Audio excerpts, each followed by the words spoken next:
Mesdames et messieurs, bonjour et bienvenue une nouvelle fois sur le gazon de Wimbledon pour une nouvelle émission spéciale Wimbledon 2021. Et bien sûr, aujourd'hui, comme on a dit hier, les matchs se font de plus en plus rares puisqu'on est en train de jouer les demi-finales hommes et demain, bien sûr, la finale dames. Alors, première demi-finale, Berrettini, l'Italien, qui confirme tout le bien qu'on disait de lui depuis le début de la quinzaine et depuis quelques années déjà, parce que ça fait 2 ans, minimum pour lui, c'était quart finale, demi-finale. Alors, en face de lui, le Polonais Urkaz, la révélation de la quinzaine, celui qui a battu Medvedev et Federer. Alors, comment il allait jouer cette demi-finale? Alors, a priori, ça devait être quelque chose de plus facile pour nous, spectateurs, pour nous consultants, pour nous suiveur du tennis. Maintenant, une demi-finale, ce n'est pas un match comme un premier tour ou un deuxième. C'est une demi-finale pour aller en finale d'un tournoi du Grand Chelem et spécialement à Wimbledon. Donc la pression était sur lui. Alors comment il allait gérer ce match? Eh bien on l'a vu. Quand il arrivait sur le terrain, Berrettini avec son expérience, il était à l'aise, il jouait bien. Son jeu, son service extraordinaire parce qu'il a planté beaucoup d'aces. Et en plus du service, il avait un retour. Et en face de lui, un joueur qui était bloqué, paralysé par la peur, paralysé par l'événement ou paralysé tout simplement par la fatigue. Parce que quand on voit le score 6-3, 6-2 pour Berrettini, eh ben, on se disait que c'était à sens unique. Et c'est vrai, c'était à sens unique. Après, petit à petit, le joueur commence à s'installer.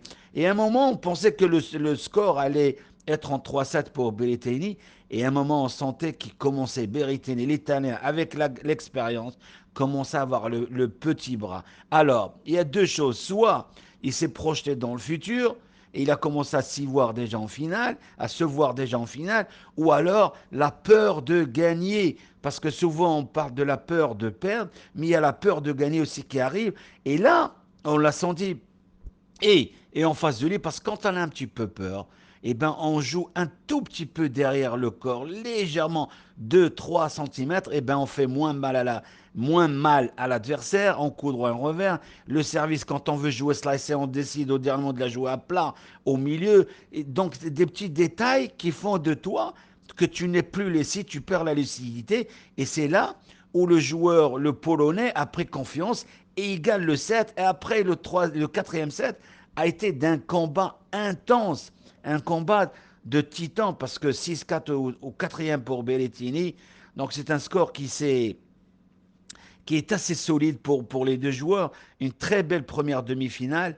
Et on le disait, Berrettini avait l'avantage de l'expérience. Donc Berrettini mérite bien sa finale. Aujourd'hui, il est en finale. Et il a dit une phrase qui est extraordinaire pendant l'interview d'après-match. Il a dit, alors la journaliste qui est en face de lui, elle lui a dit, est-ce que au fond de vous-même, depuis que vous êtes jeune, est-ce que vous aviez rêvé une fois d'arriver en finale à Wimbledon?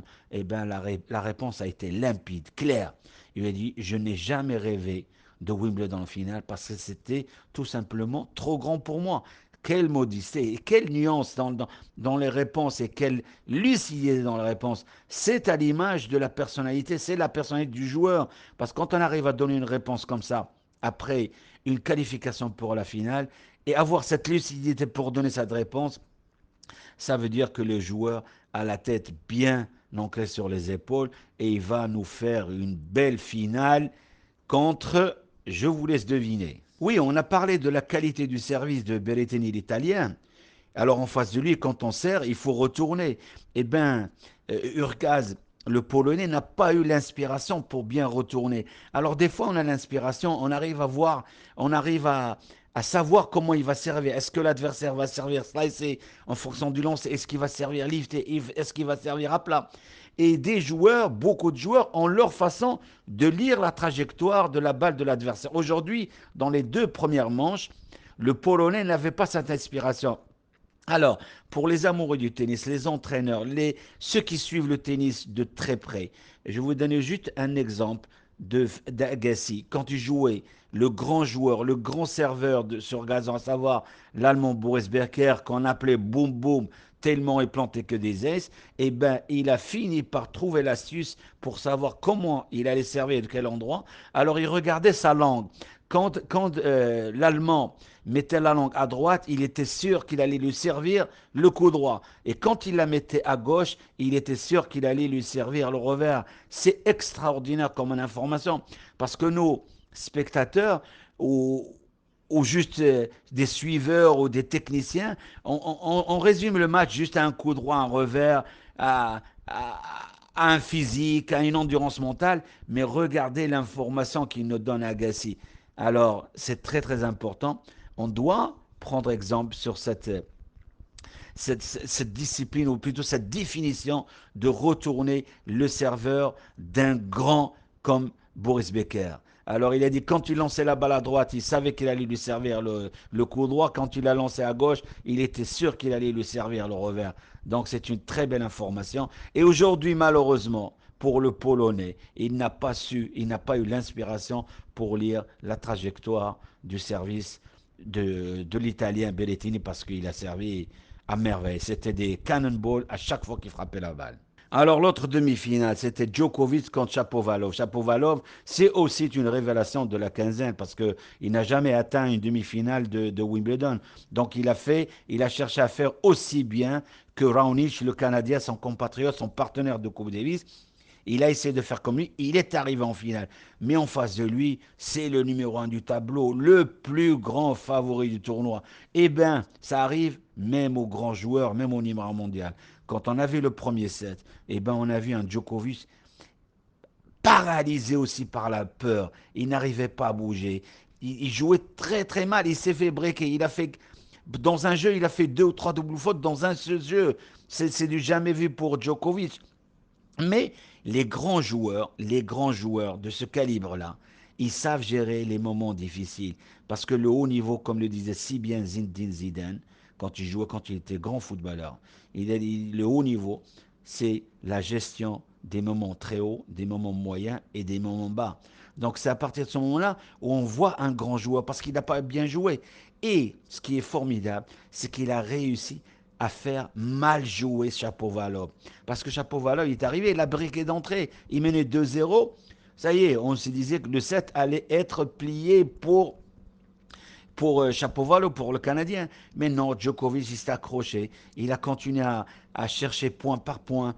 Et il a cherché à rester collé au score. Et on l'a vu. Il est resté collé au score. Et à un moment, dès que ça lui a souri, eh ben, il est redevenu le joueur qu'il est. Et quand on arrive au tie-break, c'est pas Djokovic qui a gagné le tie-break. C'est Shapovalov qui l'a perdu parce qu'il ne savait plus jouer. Parce que Djokovic a réussi à le faire mal jouer. Et ça, c'est très important. Après le deuxième set, c'était pareil, mais beaucoup plus facile. On a senti que à partir du moment où il a fait le premier set, il est devenu un peu meilleur. Mais aujourd'hui, on n'a pas vu un grand Djokovic, mais on a vu un grand champion, un grand numéro 1 mondial. Il a su gérer, rester collé au score et attendre le moment pour bien jouer. Et juste pour partager avec vous cette phrase que Shapovalov a dite hier, a annoncé hier, il a dit je suis né pour attaquer. Quand j'étais jeune, entre 6 et 12 ans, j'attaquais tout le temps, je me retrouvais au filet et tous les adversaires me lobaient et gagnaient le point. Pardon.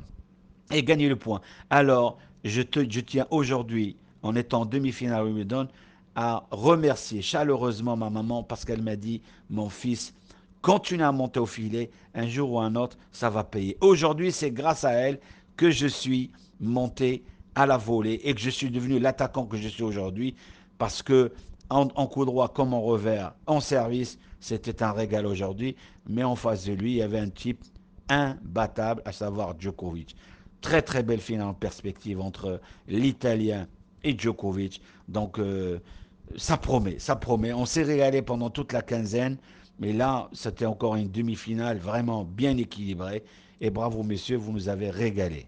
Alors, depuis le début du tournoi Wimbledon 2021, je vous avais donné des informations concernant le jeu qui a été ralenti et que Federer, lors de sa conférence de presse, il avait parlé du jeu qui a été modifié. Il y avait un jeu avant 2011 et un jeu après 2011 où, avant, quand il arrive à Wimbledon, c'était service volé, retour volé, chip and charge, c'est-à-dire coupé en revers, monté au filet. Et c'était bien. Aujourd'hui, il arrive, quand j'entends parler mon équipe autour de moi, on dit, il faut rester au fond du cours et la jouer solide. Ça veut dire que le jeu a changé. Et aujourd'hui, j'ai une petite pensée pour un, un monsieur de Paris qui nous a écrit et qui nous a envoyé le statistique. Il s'appelle Monsieur Wassini, qui est enseignant de tennis à Paris dans le 92. Et il m'a envoyé des statistiques extraordinaires qui confirment tout ce qu'on a dit à propos du jeu. En 2001, le jeu, à 37% des matchs, se jouait pratiquement avec du service volé, retour volé. Servant volé, chip and charge et monté. Alors, 2002, 33. Et ça descend de 2003, 25%. 2004, 22%. Jusqu'à aujourd'hui, 2018, 2019, on était à 5%. Aujourd'hui, les statistiques 2021, on n'a fait que 4% du jeu en s'appuyant sur le service volé. Ça veut dire que le jeu a complètement changé. Aujourd'hui, j'ai vu des serveurs, à un moment très important, Urzac et même Chapovalov faire des services volés, mais ça n'a pas suffi, c'était pas assez. Donc quand on voit, on est passé de 37% en 2001 à 4% en 2021, ben on ne peut dire que Federer avait totalement raison quand il nous a annoncé que le jeu a complètement changé et que les organisateurs de Wimbledon ont ralenti le jeu. Et ça, c'est très bien parce que le spectacle est meilleur. Avant, quand on allait à Wimbledon, c'était boum, boum, boum. C'est pour ça qu'on appelait Boris Becker boum, boum, boum. Mesdames et messieurs, merci beaucoup et au plaisir de vous retrouver demain pour cette magnifique finale qui va réunir la numéro 1 contre la numéro 5 du tableau, à savoir Barty l'Australien contre Pliskova, la Tchèque. Mesdames et messieurs, encore une fois, bonsoir, merci et à bientôt.